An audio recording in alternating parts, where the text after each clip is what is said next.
This week's reading by Swami Kriyananda is entitled, Ego, Friend or Foe? Truth is one and eternal. Realize oneness with it in your deathless self within. The following commentary is based on the teachings of Paramhansa Yogananda. In the third chapter of the Bhagavad Gita, stanza 27 and 28 state, the universal impulse toward activity springs from the three gunas, or qualities of nature. Man, however, deluded by egoism, thinks, I am the doer. O Arjuna, he who understands how the gunas work in human nature, and who knows therefore that even what the senses perceive depends on their indwelling power of perception, withdraws his mind and removes his attachment to things at the very source of his perception. The ego in man tells him, this is my body. Yet the cells of his body change again and again over the years. Which body, it may then be asked, is the person himself? His ego tells him, these are my thoughts. Yet thoughts come to him unbidden, from who knows what source? Paramhansa Yogananda wrote, thoughts are universally and not individually rooted. The person with a darkened consciousness can, with right effort and right influence, develop a light consciousness. Which mindset, then, is truly his own? The characteristics we manifest only seem to be ours. The quality of those characteristics depends on the level of our own energy and consciousness in the spine. To drive a dark mood out of the mind, for example, try this simple method. Focus your energy and attention strongly at the point between the eyebrows. The magnetism you generate there will lift you out of the fogs of gloom to a higher, more spiritual atmosphere where peace, joy, and complete acceptance reign. When a person sees, let us say, something ugly, he might close his eyes and simply refuse to see it. On the other hand, he might withdraw mentally from the perception of it and then deliberately project joy and a oneness of beauty onto everything around him. Thus, the ugliness will not affect him, and he will see it as a manifestation of eternal bliss, which, in the last analysis, underlies all existence. He may even, as the great artist Leonardo da Vinci did when he beheld ugliness, gaze at it in a new way and see it as an aspect of the divine beauty. I am not saying that one should be indifferent to ugliness, squalor, and evil when he encounters it. He should not, however, allow anything to disturb his inner peace. Even if he sees wrong in the world and accepts it as a manifestation of Maya, he can remain inwardly undisturbed by it and can work impersonally to improve matters in this world. The practical point here is that if one is himself affected by squalor or evil, he will be far less able to improve anything than he will if he is able to remain inwardly attuned to the flow of God's joy. Withdrawal of the power behind the senses enables one to influence for good whatever he perceives in the world, and to act always in a state of inner freedom. In the Bible, Jesus Christ begins his Beatitudes with the words, "Blessed are the poor in spirit, for theirs is the kingdom of heaven." To be poor in spirit in such a way as to merit the kingdom of heaven doesn't mean to be poor-spirited. Rather, it means to see oneself as owning nothing, since all belongs to God. For all is a manifestation of His consciousness. St. John of the Cross wrote, "If you would own everything, seek to own nothing." That which the ego relinquishes, offering it up to soul consciousness, is reclaimed forever in cosmic consciousness. Nothing is ever lost. Paramhansa Yogananda tells the story and autobiography of a yogi of the levitating saint, Bhaduri Mahashaya. "Master," said a disciple of this saint once ardently, "you are wonderful. You have renounced riches and comforts to seek God and teach us wisdom." It was well known that Bhaduri Mahashaya had forsaken great family wealth in his early childhood, when single-mindedly he entered the yogic path. "You are reversing the case." The saint's face held mild rebuke. "I have left a few paltry rupees, a few petty pleasures, for a cosmic empire of endless bliss. How then have I denied myself anything? I know the joy of sharing the treasure. Is that a sacrifice? The short-sighted worldly folk are verily the real renunciates. They relinquish an unparalleled divine possession for a poor handful of earthly toys." The perfect non-attachment taught also by Krishna in this passage of the Bhagavad Gita above opens the door to ever-expanding vistas of truth beyond it. Non-attachment was the basis for his further discourse on the soul in its relation to God. Jesus taught that the more we can empty ourselves and become as nothing before the Lord, the more perfectly we discover our entire existence in God. And Krishna, in this Gita passage, taught that the more we separate ourselves from ego involvement, the more perfectly we find ourselves immersed in God's love and joy. These two teachings are not only similar, they are identical. Thus, through Holy Scripture, God has spoken to mankind. Om, Om, Om. Good morning, everyone. I hope you're doing well, and it's so nice to see you all. Thank you for coming. This is such a good topic, and the title is so magnetic: ego, friend or foe. And we want to know, is it our friend or is it our foe? And it's very popular in culture these days to talk about the ego and to use it kind of almost like an insult to someone. Oh, that person, they're so egoic, or that person, what an egotistical person. Almost in a condemning way, which is really obviously not very compassionate. And it's such an important idea, it's such an important aspect of the spiritual path that we try to overcome. And in fact, anyone who is greatly egotistical, it just means they haven't awakened to the love of God yet. They haven't allowed themselves to identify yet more with the divine than with the material world.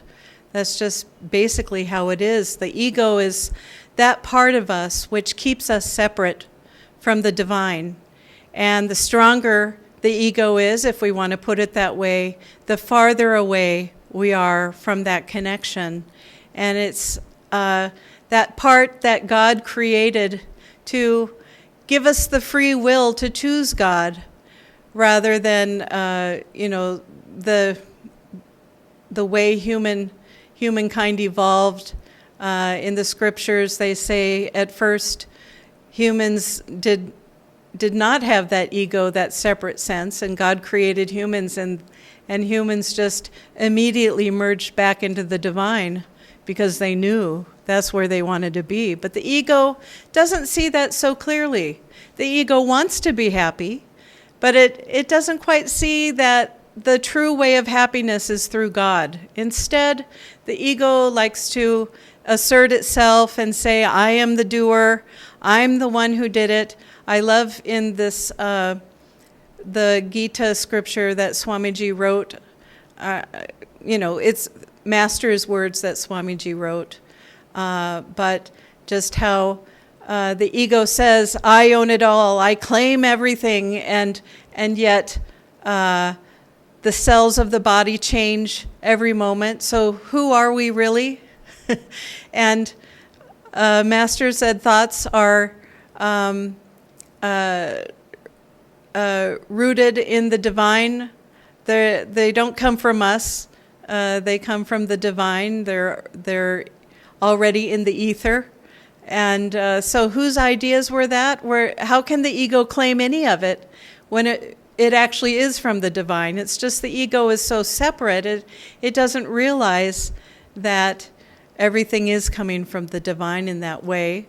Or at least the ego is not cooperating with the divine when it's coming up with ideas that perhaps don't even work.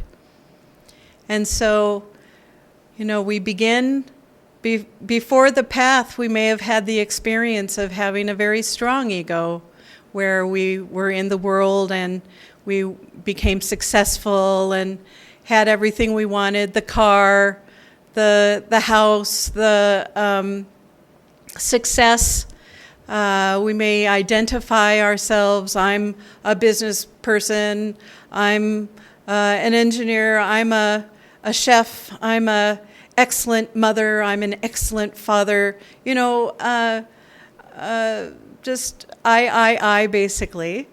But also with no concept that, maybe there's more going on. And so we continue in that vein, and then we hit a wall.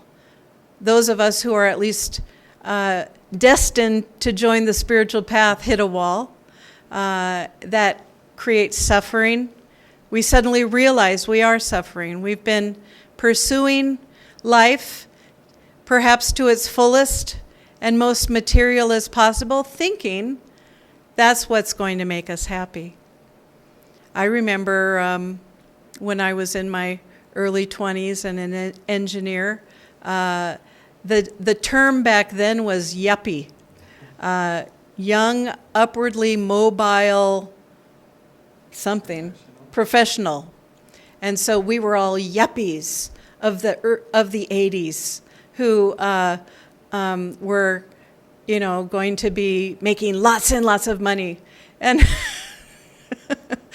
that lasted a few years for me. I didn't do engineering for a long time. And I ended up working for a company that was really ideal. It cared about its employees. It had a perfect human resource policy, wonderful vacation, wonderful benefits, great bosses who were well trained on how to treat people kindly. Just the perfect thing you would think would make you happy. So I just had this unhappiness inside of me that drove me to seek out something else.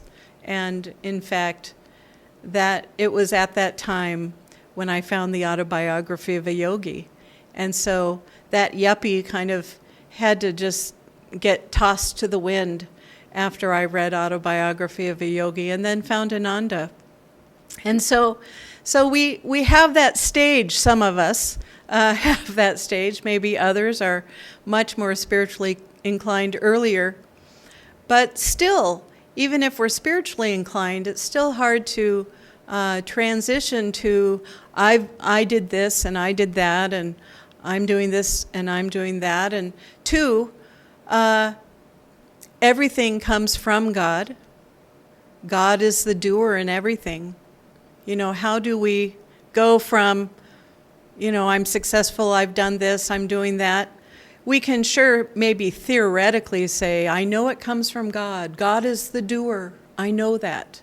But it's all intellectual versus a true feeling, a knowing that, everything really is coming from God. Those great ideas I had, the person in the cubicle next to me had the same ideas or something. Or we might have gotten the same ideas at the same time. Why? Because it's universally rooted. It was floating around in the ether and we both grabbed it at the same time. And so whose idea was it?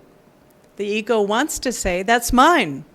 So we have this awakening. We begin to feel that deep unhappiness that comes from seeking happiness through material things, through, if I get this, I'll be happy. If I finally get that promotion, I'll be happy. If I get the perfect wife or husband, I'll be happy. If I have the perfect number of children, I'll be happy.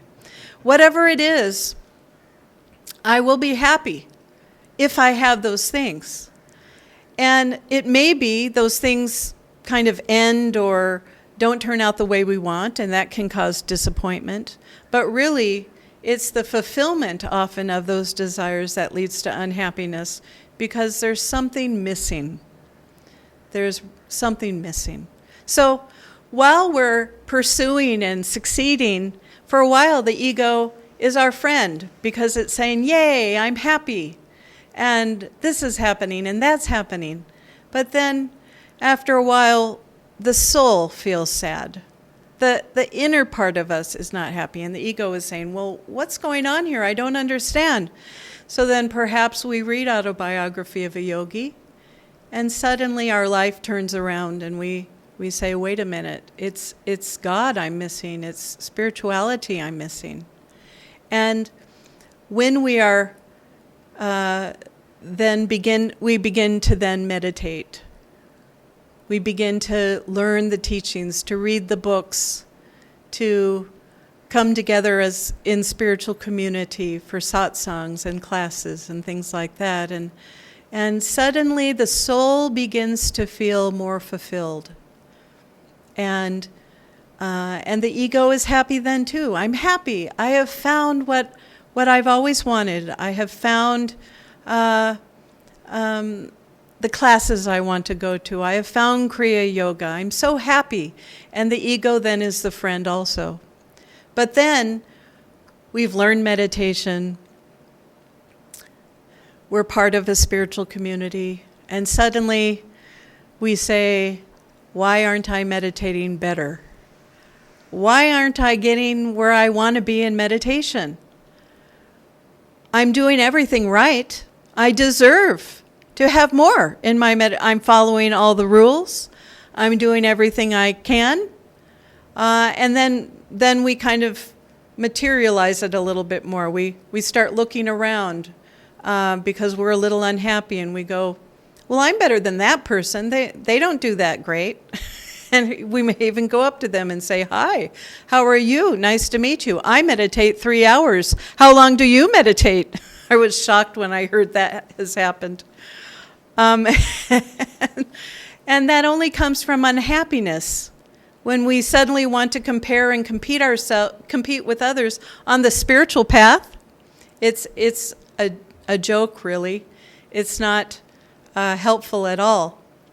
But it comes from our egos bumping into the wall of things not meeting our expectations. And in a way, it's similar to when we were in that perfect job and it started to not meet our expectations, and we become unhappy again. But the good news, the excellent news, is the longer we meditate, the more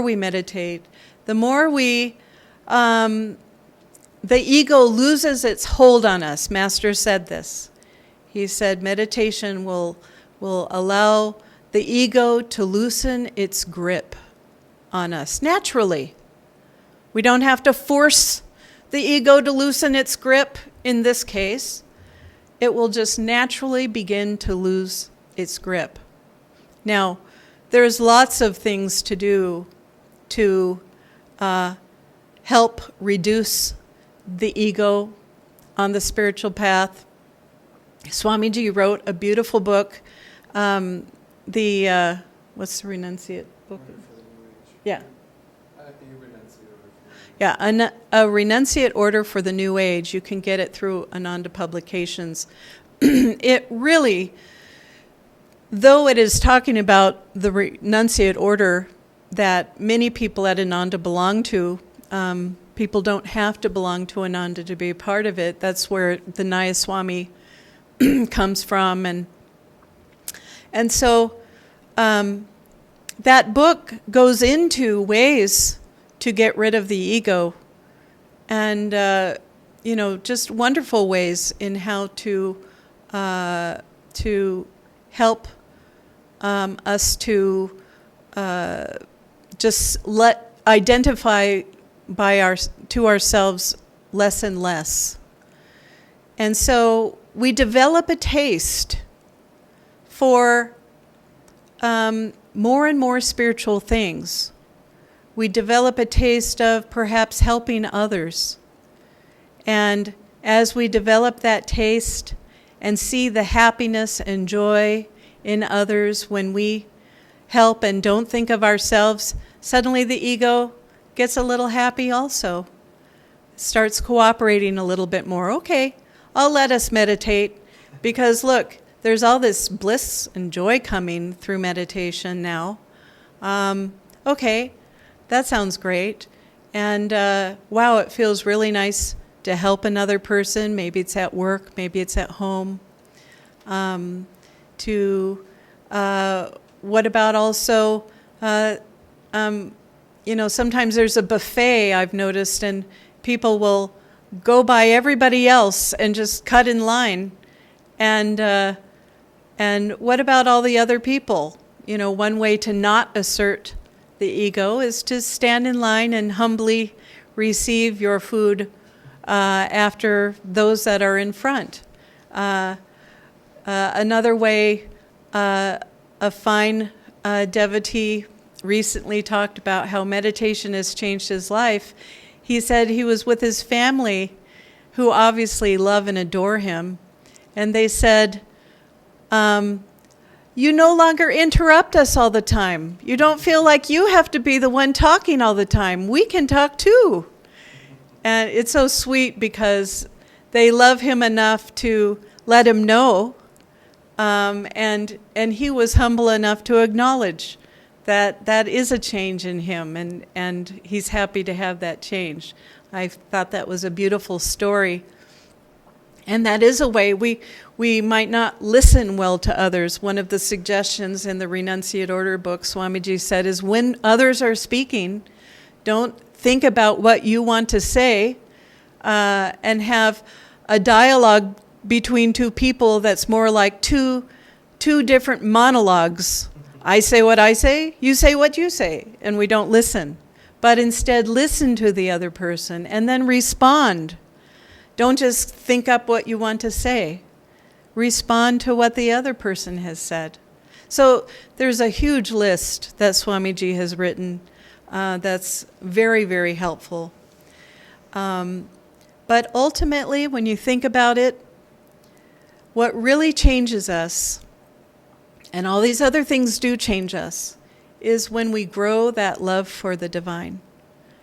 When we grow in our connection to God and Guru, when we feel that God is right here with us, that Master is right here with us, guiding us, helping us grow the love from our heart, when we begin to pray not to some stranger who's out there up in the clouds, dear God, please shower me with your blessings, as opposed to the divine being right here. And when the divine is that close, we can say, I love my best friend, and there's no better mother, father, friend I would rather have with me. And yes, everything does come from you. I see that now. All the good comes from you, and the bad comes from you. And perhaps the bad is not so bad when we have a bigger point of view and can see why something had to come and change our life and make things difficult.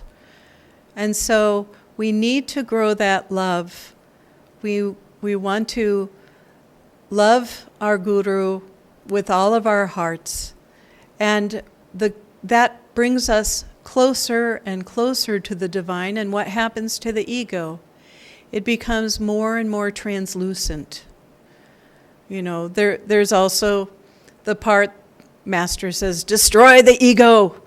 And so some of the things that Swamiji talks about in that book are ways to at least diminish the ego's magnetism. That's what he said. He said a lot of the times letting go of the ego is around letting go of attachments. But he said also the ego has a magnetism to it. And so there are behaviors we can do to reduce that magnetism, like some of the things I said earlier. So very, very helpful. But that I think the divine love trumps everything. It changes us. If we can go into that blissful state, the higher consciousness state, then it naturally, certainly, completely diminishes the ego. It really satisfies a deep need inside of us and helps us feel secure and safe. I want to finish with a reading from Swami Sri Yukteswar's Holy Science. This is a really beautiful quote. He says, this is titled, The Virtue of Love. The heart's natural love is the principal requisite to attain a holy life. When this love, the heavenly gift of nature, appears in the heart, it removes all causes of excitation from the system and cools it down to a perfectly normal state. When this love becomes developed in man, it makes him able to understand the real position of his own self, as well as of others surrounding him. With the help of this developed love, man becomes fortunate in gaining the godlike company of the divine personages and is saved forever. Without this love, man cannot live in the natural way. Neither can he keep company with the fit person for his own welfare. He becomes often excited by foreign matters taken into his system through mistakes in understanding the guidance of nature, and in consequence he suffers in body and mind. He can never find any peace whatever, and his life becomes a burden. Hence, the culture of this love, the heavenly gift, is the principal requisite for the attainment of holy salvation. It is impossible for man to advance a step toward the same without it. And this is that famous Sri Yukteswar quote that we can't take one step forward on the spiritual path without the deep love of God. And so may we all grow in that divine love. I find myself wanting more and more to only talk about loving God. I love the story in the autobiography of a yogi where the intellectual man comes up to Master and is trying to ask a very serious question. And Master just looks at him and says, "Love God." And this goes back and forth with Master just only answering, "Love God." Yes, yes, but I want love God, love God. And you may think if you or I were to go up to someone and say, "Love God," they might just say, "Okay, well, that's kind of strange." And this person might have taken insult or something. However, it was an avatar that was saying, "Love God." So you know there was a deep vibration pulsating through that man, most likely changing him completely on a cellular level. And if no change happened in this life, it could certainly happen in another life because he had contact with a true avatar. I mean, it's a beautiful way to get that contact. And so that's what Master is saying to us. Love God. Love God with all our hearts, all our mind, and all our strength. Thank you, everyone. God bless you.